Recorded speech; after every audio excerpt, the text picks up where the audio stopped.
ka ardhur fundi i sagës së përplasjeve për të plotësuar vakancën e Holta Zaçajt në gjykatën kushtetuese.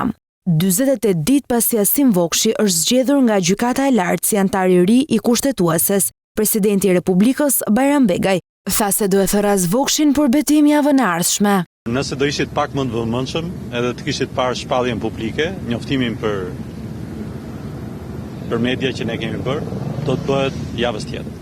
Përplasja nisi kur një votë që do e çonte në gjykatën kushtetuese Naureda Llagami nuk konsiderua e pavlefshme nga gjykata e lartë, ndërsa ajo kundërshtoi ligjërisht procesin.